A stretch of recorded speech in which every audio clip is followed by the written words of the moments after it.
Students, good afternoon.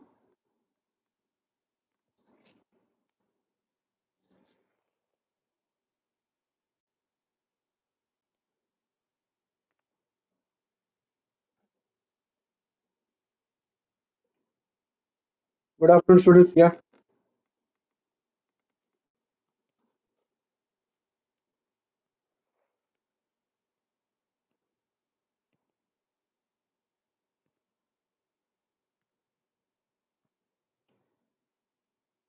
let me just share the new Jamboard link.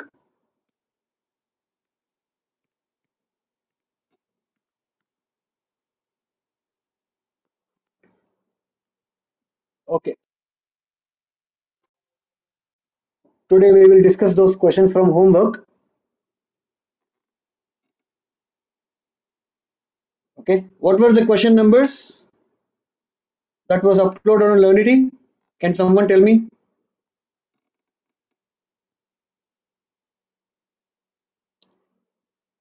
What were the question numbers that were uploaded on Learnity for homework from this sheet? 87 to 119. Thank you.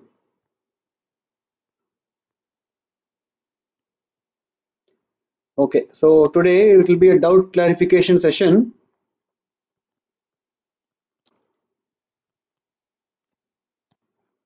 Okay, from that sheet.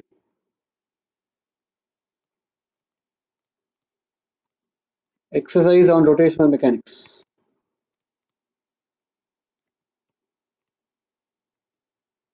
Okay, that PDF on the left side, this one, it is available in the Google Classroom, the full version, but we have uploaded only 3 pages of it, these 3 pages on Learnity. That was the homework. So let us clarify those doubts from this from these 3 sheets.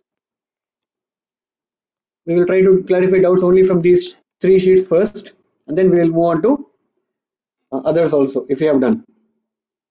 Question number 89, 93, 95, 90, 91, 96, 97, 98, 107. Okay, 93 is already included. 101, 102,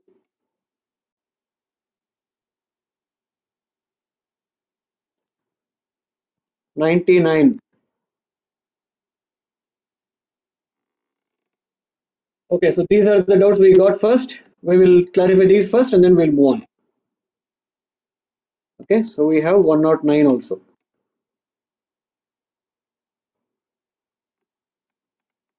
That's okay, no problem. So let us first work on these things first. We'll go in the chronological order. Okay, so we'll start with question number 89. To start with, can you see the left screen? Is it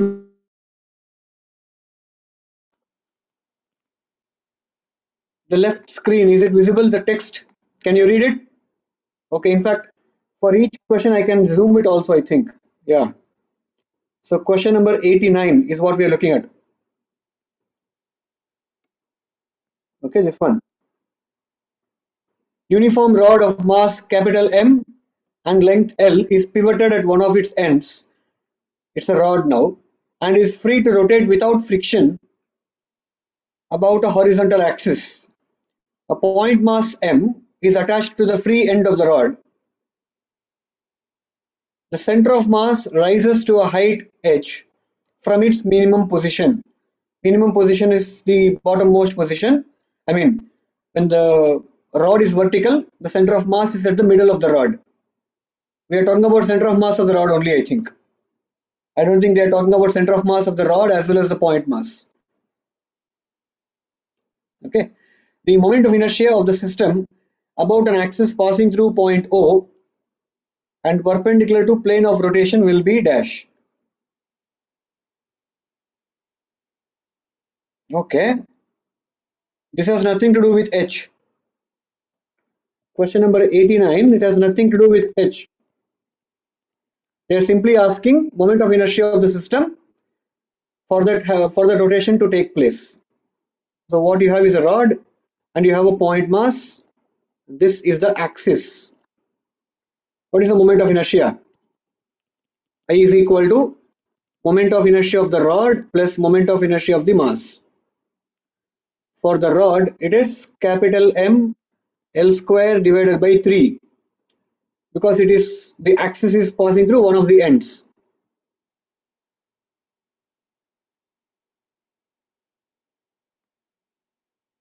Okay. Plus moment of inertia of the mass. It's a point mass which is at a distance L from the point O. So it would be ml square. That's all. That is the answer. Okay, L square into capital M by 3 plus small m into L square. Not a big question at all. Option B, is it? Yeah.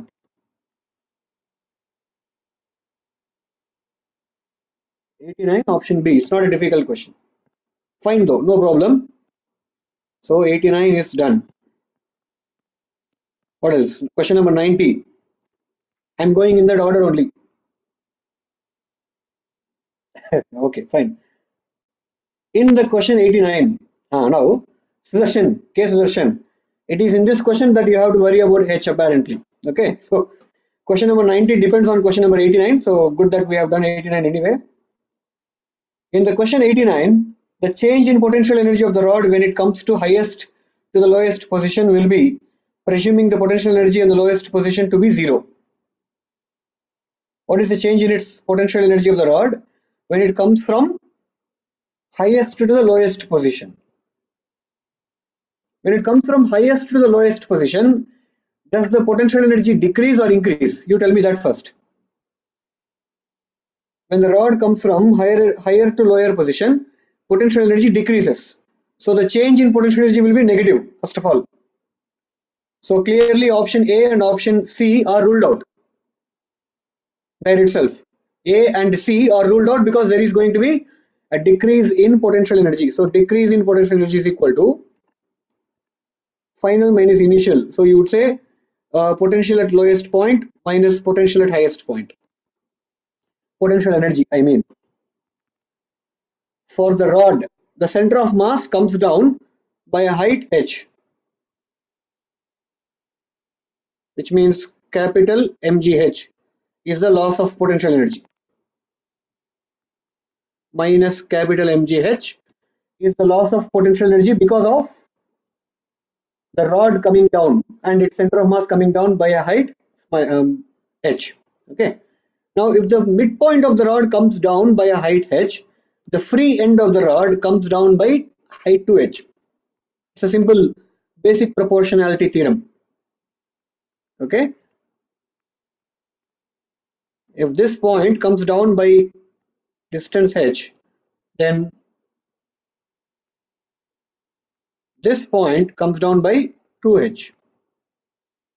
Something called basic proportionality theorem. Okay. So the loss of potential energy because of the point mass coming down through a height 2h is minus 2 mgh. Okay, let me better write it like this: minus m into g into 2h. That will make it. Okay, capital M, mass of the rod is coming down through a height h, its center. If the center comes down by a height h, the end of the rod comes down by a height 2h, which means the loss of potential energy is minus capital mgh minus small mg into 2h. So the ultimate answer would be minus gh can be taken common. So m plus 2 small m would be the answer.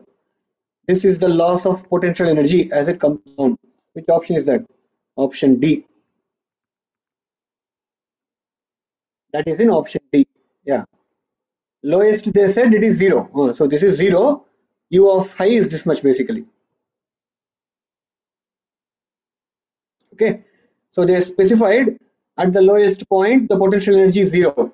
That is not an important information. At the lowest position, the potential energy is 0. I don't care.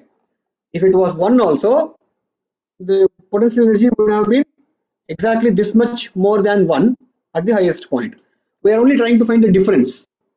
To find the difference between two numbers using some other method, I don't need to know whether one of the numbers is some value or not. Correct? No. the difference in the incomes of two people is 10,000 rupees, that information has nothing to do with what income does one of those people have. So try to understand that. Yeah.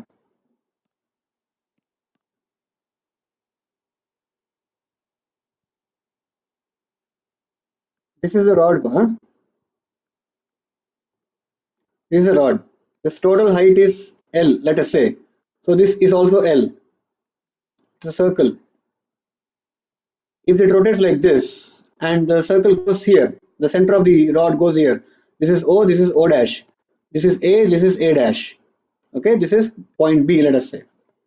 What we know it is BO is equal to L by 2, BO dash is also equal to L by 2. If this angle is theta, if I drop a perpendicular from O dash onto BA, then if this point is C, then BC is equal to L by 2 into cos theta. Correct? So CO or OC is equal to BO minus BC, which is equal to L by 2 minus L by 2 into cos theta. So this is L by 2 into 1 minus cos theta. Now this is given as H. OC is given as H. The midpoint of the rod has come down through a height H. You can see the diagram in the PDF. That is given as H. Now we need to find what? We need to find the distance that the point A rises by, or the point A dash comes down by. So if this point is D, I need to find DA. DA is equal to BA minus BD. What is BD? BA is L, BD is L cos theta. Now because this whole thing is L, so BD is component of that, L cos theta, which is equal to L into 1 minus cos theta. L by 2 into 1 minus cos theta is H. So L into 1 minus cos theta must be 2H. That's all. So if the midpoint of the rod comes down by H, then the end of the rod should come down by 2H. That is the idea. Okay, Balmurugan. Okay. So I'm rubbing this off. This is geometry. This has nothing to do with physics. I'm closing this off.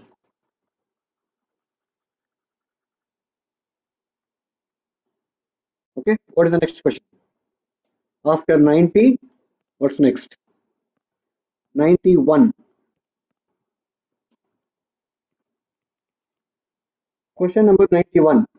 The center of four spheres each of mass m and diameter 2a, or diameter 2m is radius a, lie at the four corners of a square of side B. The moment of inertia of the system about one side of the square will be what? Square, they have not given any mass for the square, so don't worry about that. And I see a lot of 5s in the options, which means each sphere is a solid sphere probably. So what you have is a square frame. A square frame has no mass, and at every corner there is a sphere of radius a. About one of the sides we are supposed to find moment of inertia. Let us say about that side. Sphere 1, sphere 2, sphere 3, sphere 4. So about this axis, moment of inertia of sphere 1 is equal to 2 by 5 mr square, ma square. Its radius is a, so 2 by 5 ma square. Moment of inertia about that axis for the fourth sphere, sphere 4, is again 2 by 5 ma square, because that line basically forms the diameter for both the spheres 1 and 4. Now for the sphere 2 and 3, about this axis, okay, let us call this axis as A and this as B. I have to find the answer about A. Okay, so about B, I2 is equal to 2 by 5 ma square. I3 is equal to 2 by 5 ma square. Now about A, I2 will be what? By parallel axis theorem, 2 by 5 ma square plus mass of the second sphere m into distance between A and B, B square, because it's a square of side B. Similarly, I3 is equal to 2 by 5 ma square plus mb square. So ultimately, overall I is equal to about A. Overall IA is equal to I1 plus I2 plus I3 plus I4 all about A. So 2 by 5 MA square, 2 by 5 again, 2 by 5 again, 2 by 5 again. So totally 8 by 5 MA square plus there are 2 MB squares. So what is the answer? Something has to be taken common apparently outside. So you can take, okay, you take the LCM now, 8 MA square plus 10 MB square divided by 5. So you can take 2m by 5 common. So you have 4a square plus 5b square. That is the answer. Okay, do you see 4a square plus 5b square? Option not there.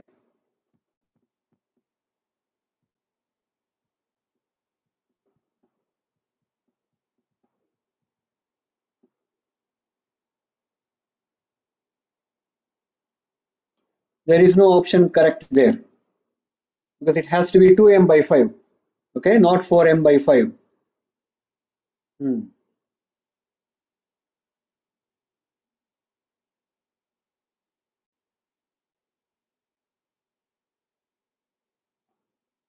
Just check if we are doing any mistake. I think I was fairly correct only. Okay, this is not a very tricky question to do a mistake.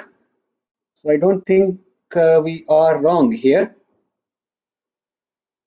Okay, so it should be 2 by 5 into 2m by 5 into 4a square plus 5b square. That would be the option. I don't think no option is.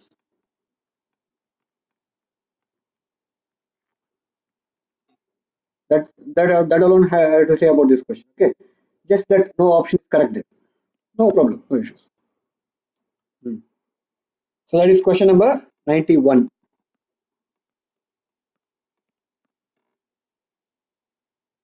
I saw that Balmurugan. I understood. Question number 92. Question number 92. A massless string is wrapped around a disk of mass capital M and radius r. Another end is tied to a mass small m, which is initially at a height h from the ground level as shown. Okay. If the mass is released, then its velocity while touching the ground level will be what? So you just have to find the acceleration. Okay, once you have the acceleration, using displacement h, you can find the final velocity. V square minus u square equal to 2as. Okay, so first of all, we have to find acceleration there. How do I find acceleration? Okay, for the block, which is of mass m, write the equation of motion. Force equation. Sorry, small mg, capital T upwards. If it accelerates down with a acceleration a, then mg minus t is equal to ma. Similarly, for the disk, if you draw the free body diagram regarding torque, only tension is producing the torque there. We don't have to worry about any other thing.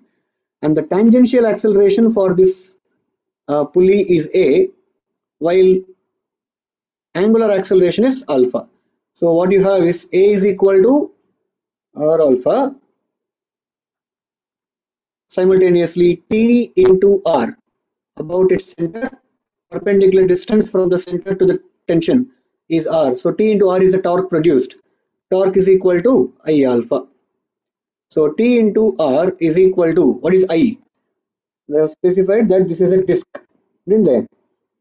It is actually a disk of mass m and radius r, meaning I is equal to mr square by 2 into alpha. When r gets cancelled, r into alpha becomes a, so this becomes ma by 2. So we have t is equal to ma by 2. Substituting that back here, what do we have? Mg minus ma by 2 is equal to ma. So mg is equal to 3ma by 2, or a is equal to 2g by 3. Okay, we have a is equal to 2g by 3.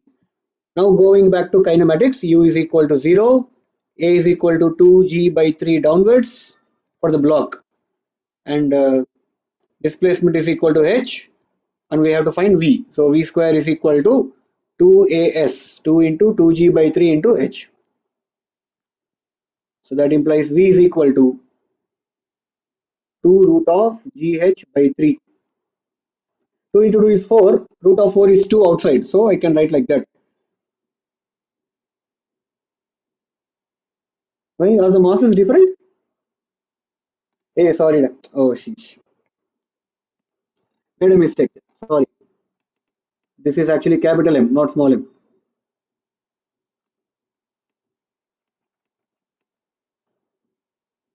They are different, but I thought they were both same M. Okay. So this would be T into R is equal to capital M R square by 2 into alpha. One R gets cancelled anyway. R alpha is M. So this would be capital M A by 2. Okay. So this will also be capital M A by 2. Substituting it back there, we have T is equal to, oh, we have T, no? We have to find A.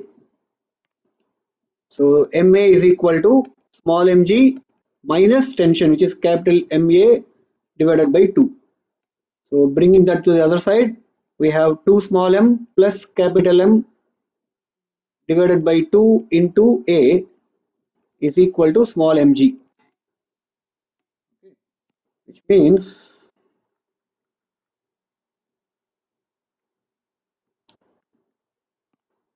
we have U equal to 0, of course, and we have A is equal to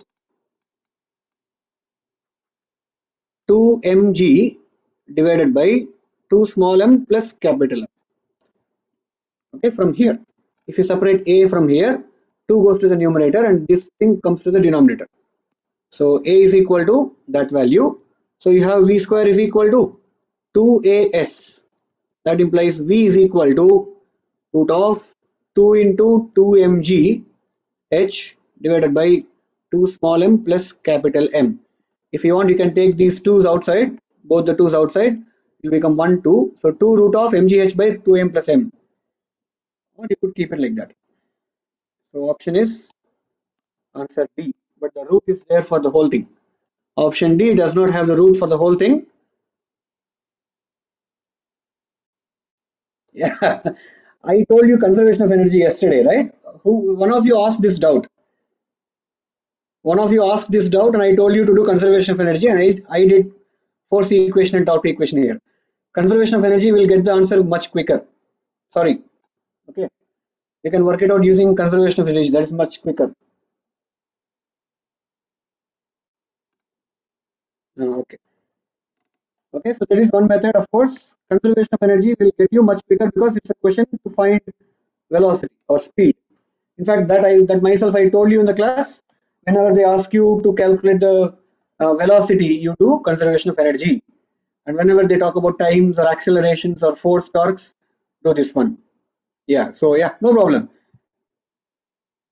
You try to do with conservation of energy others, so you can convince yourselves. So 92 is done. Next is 93. A uniform solid cylinder of mass capital M, radius capital R, rotates about a frictionless horizontal axle. Axle is the machine part about which a rotation takes place. Okay. In a train, the rod or the shaft that connects both the wheels, parallel wheels, on either side of the train is basically the axle. Or in a well, the pulley rotates about a certain stick or a shaft, a rod. That is what is called as axle. Anyway, so rotates about a frictionless horizontal axle. Two similar masses, each of mass small m, suspended with the help of two ropes wrapped around the cylinder. If the system is released from rest, the tension in each rope will be how much? Tension in each rope is how much? Okay, interesting. Now, do you agree that the free body diagram for both the point masses will be same? The two similar masses, the free body diagram for both of them will be same only? Okay. Yeah. So question number 93, the free body diagram for both of the point masses, Okay, the point mass comes down with an acceleration a, the other one also comes down with an acceleration a. The free body diagram for that would be mg downwards and tension upwards. So the equation of that is mg minus p is equal to ma. For the solid cylinder, if you draw the free body diagram, for the solid cylinder, the free body diagram looks like two tension, because there are two tensions that are trying to create a torque there. You get it? No. So 2t is what produces torque, and it rotates with an acceleration alpha, angular acceleration alpha, where its tangential acceleration is a, which means torque equation 2t multiplied by r is the torque produced, that is equal to I alpha. I, what is I? It's a solid cylinder, which means it's like a disc. It's like a disc, so capital M R square divided by 2 into alpha. Okay, and it is capital R apparently. So one R gets cancelled, and this alpha R becomes A. So T is equal to capital M A divided by 4. Oh, that's all. So A we have to find. Okay, fine. So tension is what we have to find actually. T is equal to MA by 4, and I got T is equal to MA here. To be able to find T, we have to eliminate A somehow from these two equations. You can do it yourself now.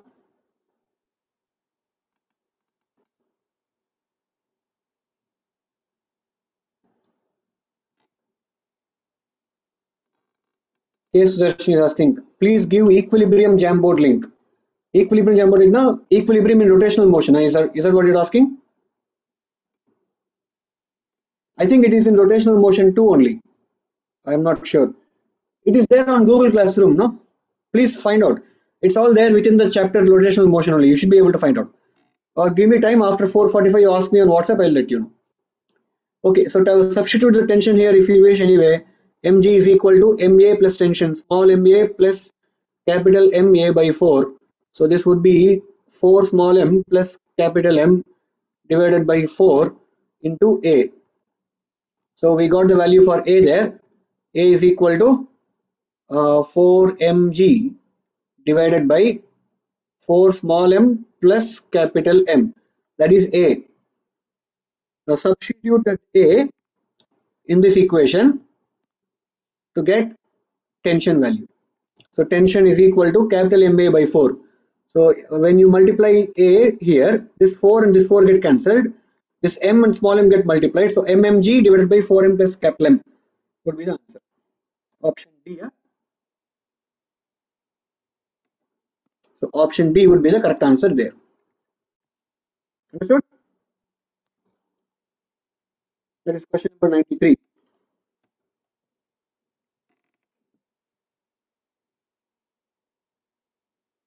Okay. And question number 94 is just acceleration of each mass. Same question. We just found out acceleration 4 mg by 4m plus m. Option B. So 94 is also done, but nobody asked the doubt. Somebody had a doubt in 93, but they didn't have a doubt in 94, it seems. How is that? Whatever. No problem.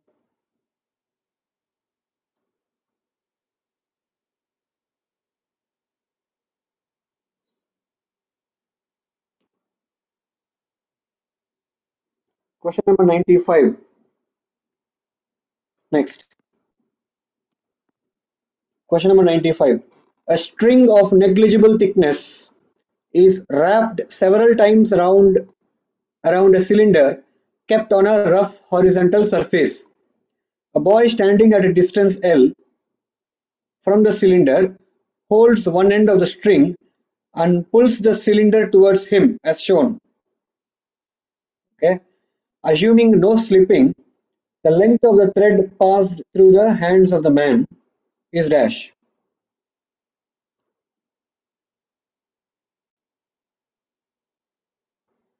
Oh, I mean, by the time the cylinder reaches him, I think. That is what we had to assume, no? they didn't specify that. Yeah, they did not tell us any time interval until when. They didn't tell us anything. A boy is standing at a distance L from the cylinder. He's holding on to one of the ends of the string. He pulls the cylinder by pulling onto the rope. So, assuming no slipping between the ground and the cylinder, what length of the thread goes through the man? That is the question.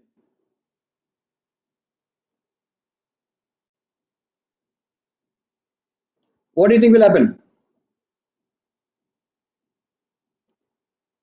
Um, Assuming no slipping, it's a very simple answer. See, assuming no slipping, the center of mass of the cylinder moves a distance of L as it reaches the man or the boy. Correct? If there is no slipping, the center moves exactly a distance of L. If there is no slipping, exactly L length of the rope should also have come towards the boy. Hmm.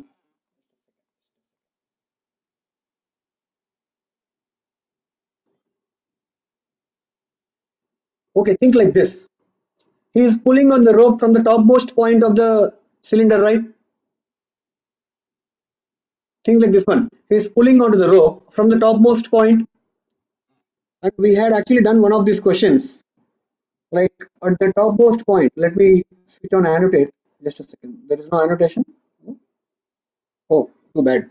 Anyway, the boy is pulling at the topmost point of the cylinder, which you know moves twice as fast as the center of the cylinder. In pure rolling condition, in one of these jamboards, rotational motion 2 jamboard, I think we did that.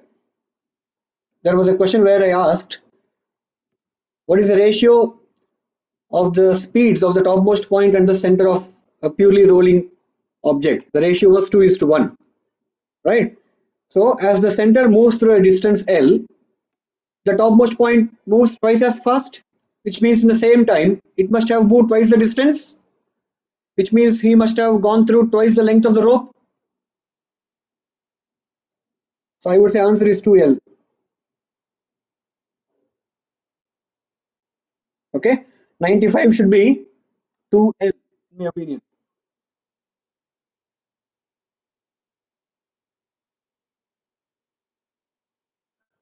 Yeah, explain one second. Yeah, that's what I'm saying. The boy here is pulling onto the rope or the string from the topmost point. So the speed with which he pulls on the string is equal to the speed with which the topmost point of the cylinder moves. And in pure rolling condition, the speed of the topmost point of a purely rolling rigid body is equal to twice as much as the center of rotation. We did that numerical, the last slide I believe. Yeah, this one, that question. Topmost point moves with the speed 2 r omega, center point moves with the speed r omega. So their speeds are actually in the ratio 2:1. If the center is moving with the speed v, the topmost point must be moving with the speed 2v.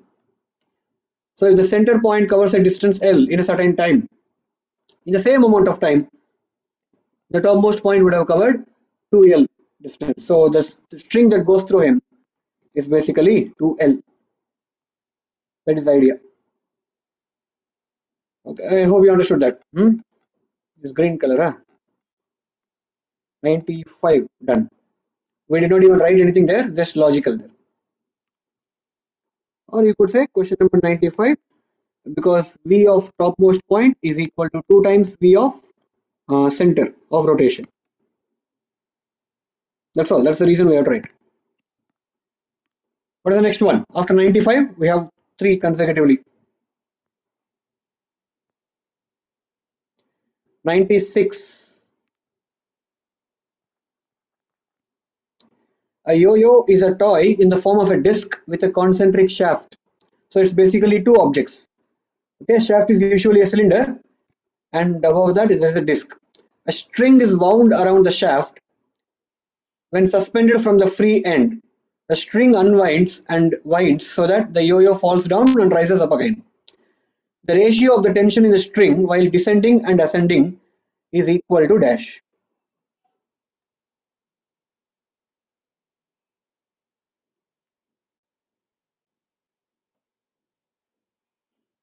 The ratio of the tension in the string while descending and ascending is equal to dash.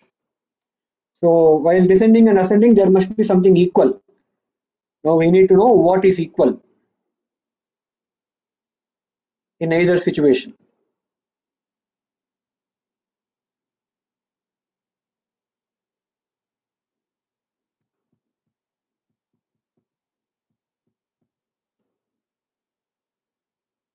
How would you explain? Yapit, how would you explain that answer?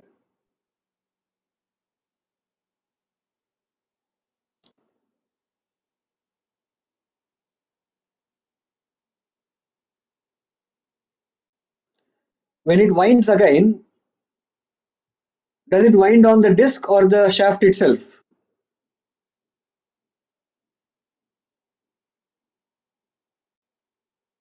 That is my doubt. Now where is it said?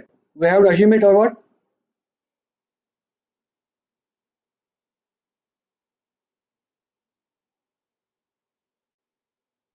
Okay, so is it like on this side of the string it unwinds, and as it winds, does it go up on this side? Is that how it happens? I don't know how a yo-yo works basically. That could be the case. So why does it come back first of all?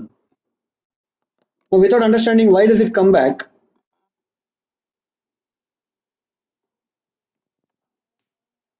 Sailesh is saying same side because of tension.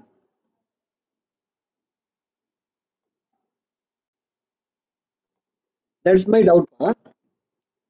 As it unwinds on this side, at the bottommost point, the tension is in this direction, no? And it's already rotating in this direction. Why should it come back? Because of tension. No? The tension continues to provide clockwise torque only, no? About center.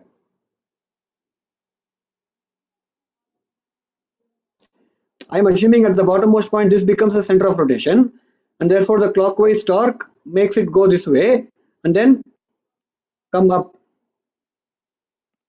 Yeah, I can think that it could be same side, but I don't know why it is same side.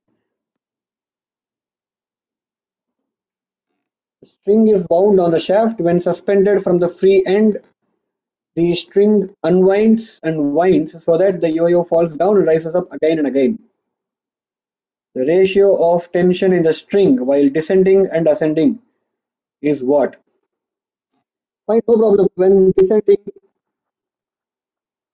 okay, while it descends, let us just say that T1 is a tension. T1 minus mg is equal to ma. So basically T1 is equal to mg plus ma, where a is equal to r alpha, and T1 into r is equal to I alpha, right? That would be IA by r. These are the equations for descending. For ascending, what would be the equations? While ascending, it has to be, hey, these are all ascending equations for, sorry. Tension is more only when ascending. While descending, the equations will look like mg minus T2 is equal to ma. Is this acceleration same as the previous acceleration? How do we know that? T2 is equal to mg minus ma. A is equal to r alpha, and T2r is equal to IA by r. Now, how do we know that both accelerations are same?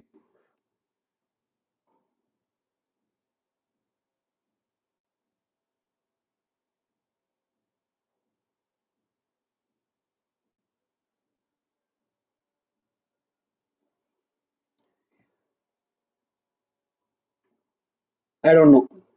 If this A is A upwards and if this A is, sorry, yeah, A downwards, because of that I have to change the sign here.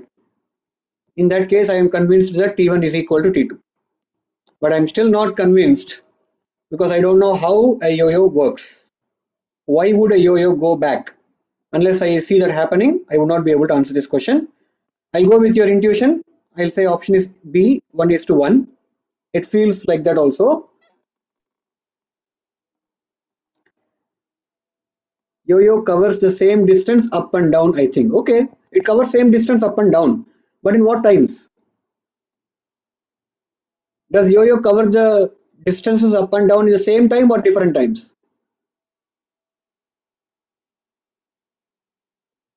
Maybe by conservation of energy, you can say it comes back to the same speed, right? When you release it from rest, it comes back to you stationary only. So by conservation of energy, you could say the change in velocity is the same in both ascent and descent, and therefore same times are taken. So it's like just like the motion under gravity. Okay, so I'll read more on that maybe, but yeah, this is the explanation I can give you for now. While ascending, if the acceleration is a upwards, while descending, acceleration is a downwards. So one of them is plus a and one of them is minus a. And therefore, this minus ma here and plus ma here are actually same. That way, you could say T1 is equal to T2, but otherwise, I have no other explanation. I'm really sorry. I'll check out. Okay, maybe we can put a circle on that. We'll come back to it later. Let's not waste any time on that. Question number 97.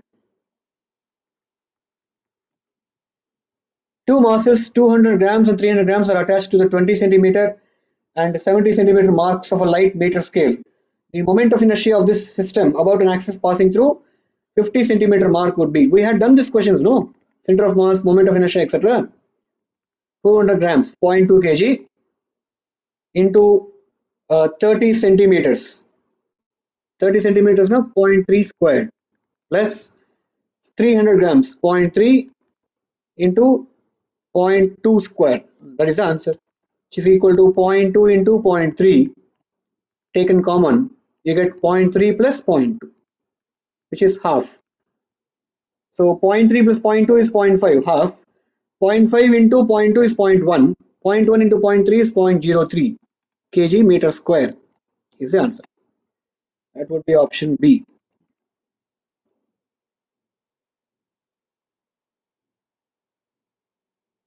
Okay. 97 is option B. That should not have been a very big doubt. But anyway, no problem. Question number 98. Next. The ratio of angular frequency and linear frequency. Hey, who asked this one?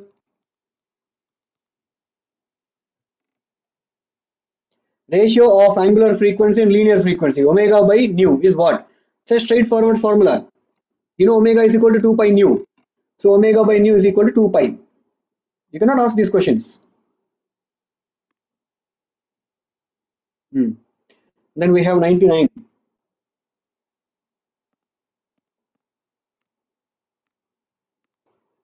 Question number 99. A cylinder of radius, it's supposed to be radius. A cylinder of radius r and mass m is rolling with velocity omega, angular velocity I feel, on a smooth horizontal surface. To what height will it rise if a vertical wall suddenly appears in its path? It will rise to a height until its kinetic energy becomes zero. So I will try to do, conservation of energy there. Kinetic energy at the bottom must be equal to potential energy at the top. And because it is rolling, will it continue to rotate as it goes up? See, when there is a sudden appearance of wall, it is rolling, it is rotating about its center, it's also moving forward like this. When it comes across a wall, the wall only exerts a force this way, not only exerts a force that way. Oh yeah, good question. This, see, the wall exerts a force on the cylinder in this direction. If the wall was a rough wall, and because the cylinder is rotating clockwise, the rightmost point of the cylinder, when it comes into contact with the wall, has a slip downwards, has a linear velocity downwards, which means the wall also provides an upward friction, which basically makes it go up. and this upward friction about its center causes an anti-clockwise torque and therefore slows this down. But here in this question they have given that the wall is smooth. Now that is actually a very important thing to know. Because the wall is smooth, it cannot cause any change in its rotation. Because the wall is smooth, it cannot cause any change in its rotation. So as it goes up, because of the collision, as it goes up, it continues to rotate at the same angular velocity as it was moving before. So the maximum height, when it reaches the maximum height, it is still rotating. Wall is not smooth. Oh, smooth is the horizontal surface. Huh?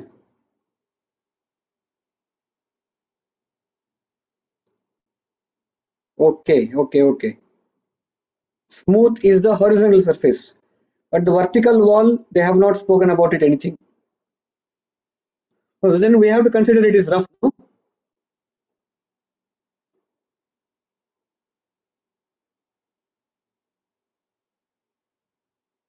Hmm. What will it be?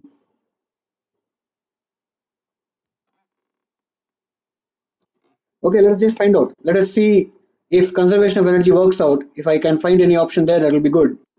Let us see. It was rolling purely, so basically V is equal to R omega, and the kinetic energy at the bottom was actually equal to half mv square plus half I omega squared. So which is equal to half into mv square for the cylinder. Because it's a cylinder, I have to consider it as a solid cylinder. So half into, for solid cylinder, moment of inertia is mr square by 2 into omega square. So this is equal to 3 by 4 mv square. This is the kinetic energy at the bottom. So potential energy at the top is equal to mgh. So equating those two, 3 by 4 mv square is equal to mgh. M's get cancelled. H is equal to 3v square by 4g, or 3 r square omega square divided by 4g. Is there an option? Yeah, option B is there. I'm fine with it, no problem.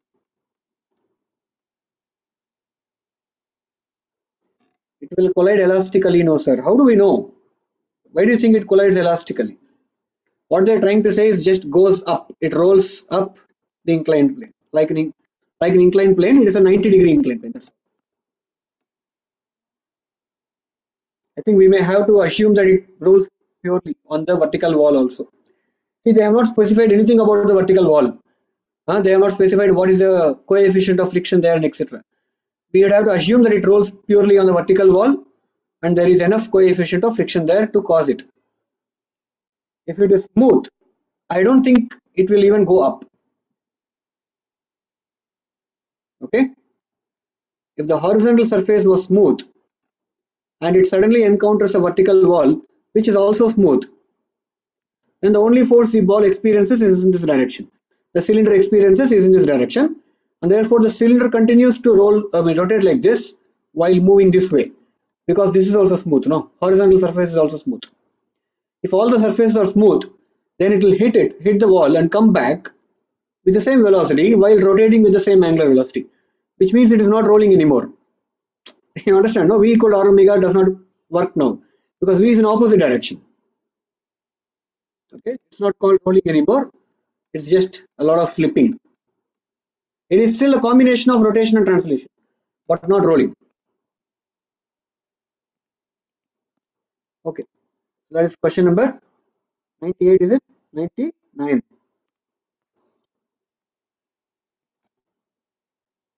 Okay, what else? What is the next question to do?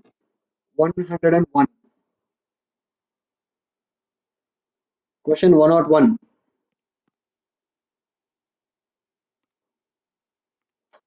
Sure.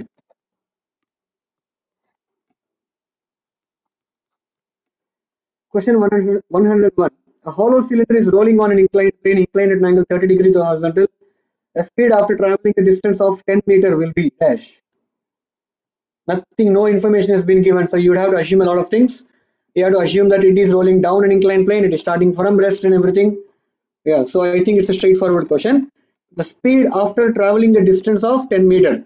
So they have given you L value, not H value. Be careful. They have given you L value. And yesterday we derived ACM is equal to G sine theta divided by 1 plus I by mr square. Okay, what object is this? It's a hollow cylinder. Hollow cylinder means it's like a ring, meaning I by mr square simply becomes 1. So this is G sine theta divided by 2. In fact, sine theta also, theta is 30 degree. Sine 30 degree is half, so this is basically G by 4. So ACM is equal to G by 4. With that acceleration, L is equal to 10 meters. Its speed becomes what? That is the question. So V square minus U square is 0 equal to 2 into G by 4 into 10. So it is 10 square by 2, or I see 749 etc. So I'll put 9.8. If I put 9.8, I have 49 here. 9.8 into 10, 98. 98 by 2, 49. So V is equal to 7 meters per second. Looking at the options, I change my value for G. Okay, instead of substituting G equal to 10, I substituted 9.8 because I see a lot of 7s and 49s in the options. So answer would be option C.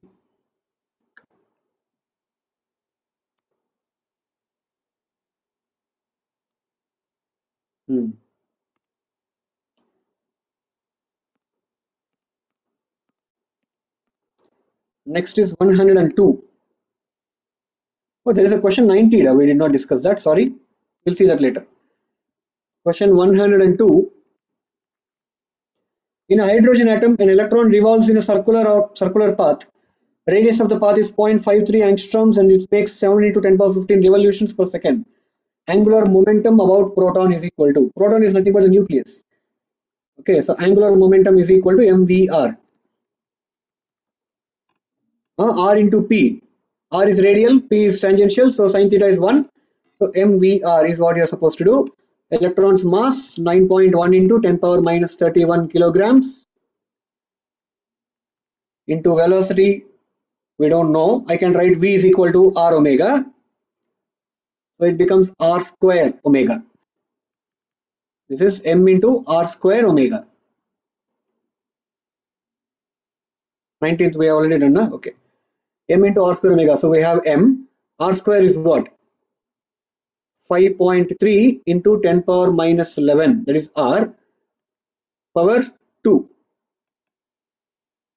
That is R square.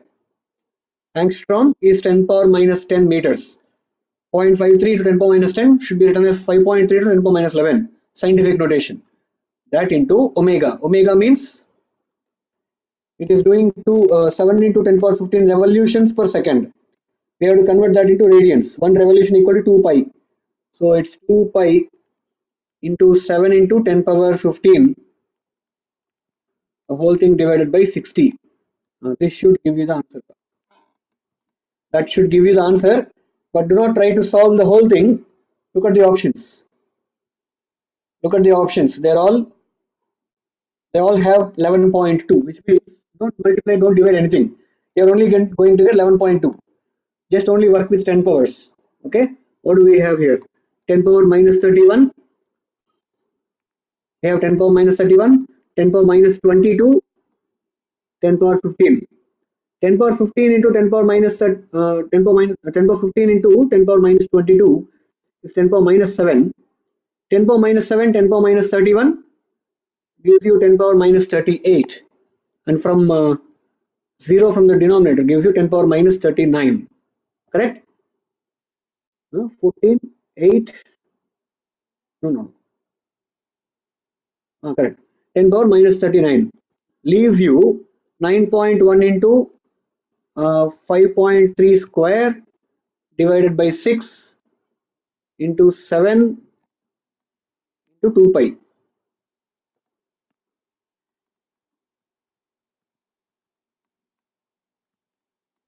You just have to be careful about order of magnitude of this term. You don't have to calculate the whole thing.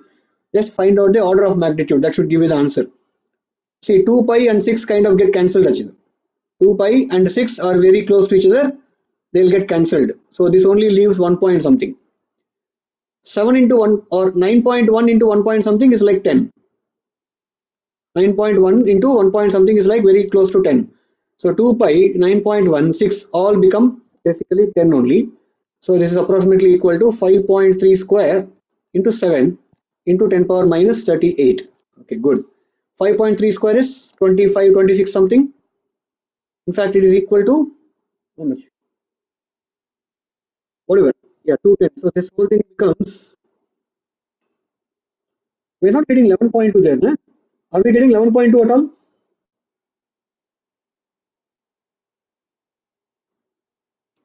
5.3 square is how much? 5.5 square is 3025, 30.25. 5 square is 25, so it's like 27 something, 27, 28 or something. 28 into 7, 49 into 4, 98. We're not exactly getting it. Anyway, I see two more zeros that can be taken out from here. 10 power minus 38 is obviously not in the options, Ravi and Ramesh. Why would it be in options? That is not the answer. Why are you already looking at the answers? Calculate this one, then you will see.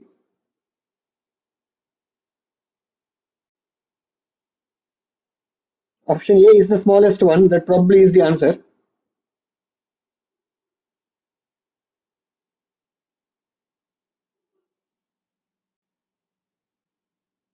Converted minute to second. Oh, yeah. That is a mistake, no? Correct. Sorry, thank you. So I put my divided by 60 here. That is not needed because it is not RPM. It is just revolutions per second. It's not minute. So the 60 is redundant. Okay, so I should not have used 60 there, which means I get a 60 here. Okay, so 1 0 goes there anyway, becomes minus 37. 6 into 7, 42. 42 into 25,000. 1000 I leave 10. 10 power 2. 10 power minus 35 into some number close to 10 plus is what I'm getting. So I'll go with 10 power minus 35, option A. Thank you, Sudarshan. That's correct.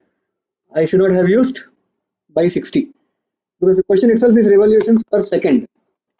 I thought it was RPM and I divided by 60. Cool.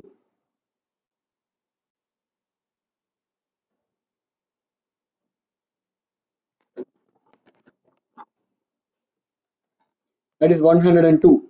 Question number 102. Next is question number 107. 90 is already done, you say, correct? Oh, 90 is that one. Okay. Question number 107.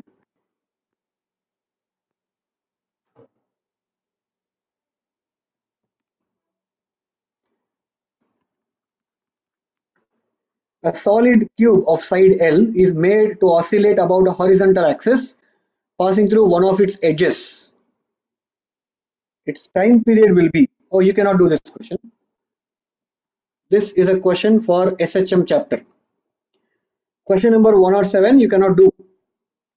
That is a question for chapter oscillations. Okay, in your textbook or in your other books, you will find a chapter called oscillations or SHM. And there we will do it, not now. We cannot do it now. There is something called as a physical pendulum. It's not just a bob connected to a string, the whole object oscillates. You took the formula from the net. Okay. 108. Question number 108 is not asked. 109, I think, is it? 107 I will round out. 109. Question number 109. It's a graph question, so I don't have to write anything. Good. The graph between time period of a compound pendulum. Leave it. Again, same thing. SHM question. That is also a question from SHM chapter, not now. Okay, so don't worry. Don't worry thinking that these questions have been included in this chapter, so we should be able to solve these questions now. Don't worry about those things. That is because most of these books are designed to cater students from all classes, 11th class, 12th class, and 13th class also. 13th class is the long-term batch. Those who uh, hold back from getting an admission in the colleges, they want to give it a second attempt or third attempt after 1 year. So these questions are might be designed for those also. That's why you will find these questions here and there. Okay. All right. Good. Next class when we meet, Monday, is it? We'll try to spend one more class on rotational mechanics. All other questions, not just between 87 and 119. All other questions you try to solve and gather doubts in them. We shall discuss those questions on Monday. And on Tuesday, we will start gravitation. On Tuesday, we will start gravitation. Yeah. Okay. See you guys. Bye. Take care. And happy holidays.